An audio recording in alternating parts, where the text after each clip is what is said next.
Hey guys, welcome back to Millennial Money and Investing. I'm Brady, and we're going to talk today about the second thing I strongly disagree with Dave Ramsey about. Now, you might have seen my last video on one of the things I think Dave Ramsey has wrong.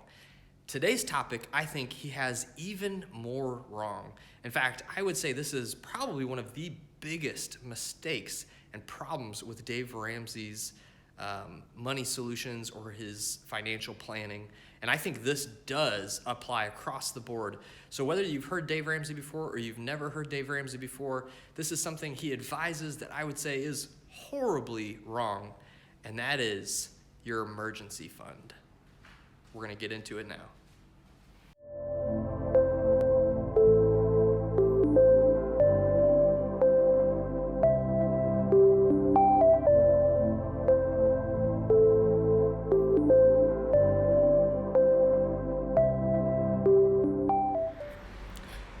So we're talking about Dave Ramsey's biggest mistake, in my opinion, and that is the emergency fund.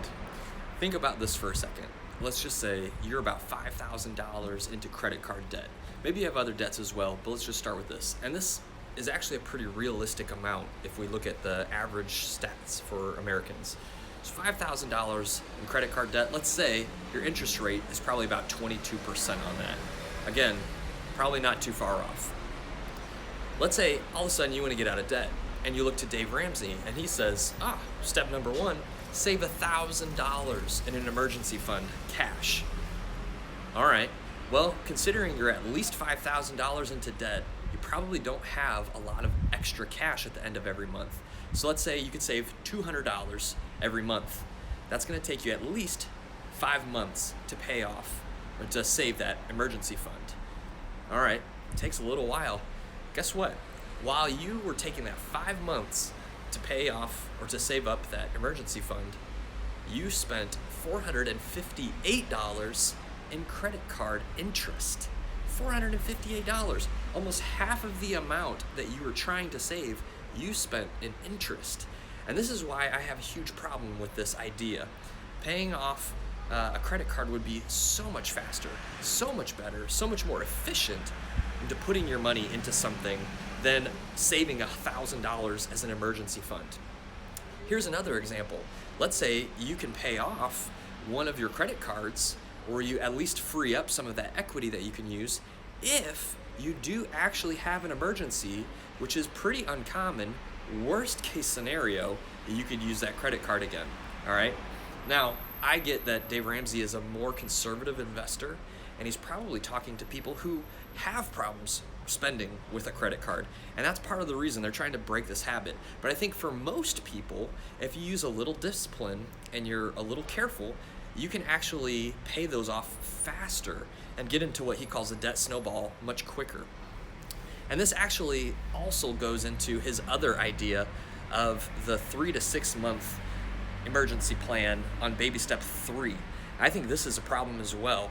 This will be another video, but particularly if you are saving and investing money, you don't need 3 to 6 months of your salary in some bank account just sitting there. You can be investing it, growing those investments, and at least having some of it in semi-liquid investments. That way, if you do have an emergency, you can dip into that. That's okay. A lot of people don't know this, but you can actually take money from your 401k or your IRA in the case of an emergency. So if you have a 401k or an IRA, you can leverage that as your emergency fund if you need. So I'll cover that more in detail in a future video. But I say all this to say, Dave Ramsey is really, really wrong on his first baby step. Whether you're a conservative investor or you're more risky, the problem with Dave Ramsey's policy is it limits you right from the get-go. Where saving is the hardest, where investing is the hardest to really see some gains, at that point you really need your dollars to work for you as best as you can, because that's where it's the hardest to get started. Investing and paying off debt is kind of like starting to push a train. You need a lot of energy, a lot of momentum, a lot of effort at the very beginning just to get things started. Once things get rolling, it's much easier to make money faster, it's much easier to pay off debt faster, but that beginning part of it is the hardest.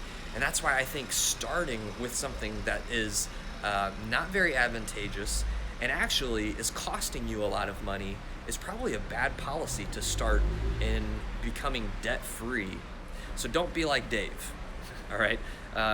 If you are thousands of dollars in credit card debt, pay off your credit card debt, right? Pay off your high interest loans or your high interest debt before you really commit to investing or saving. That high interest is gonna be the hardest to combat. So, hopefully you like this video. If you like this one, please like and subscribe. Follow us for more content like this. This is Millennial Money and Investments, and I'm Brady, your host. We'll see you next time.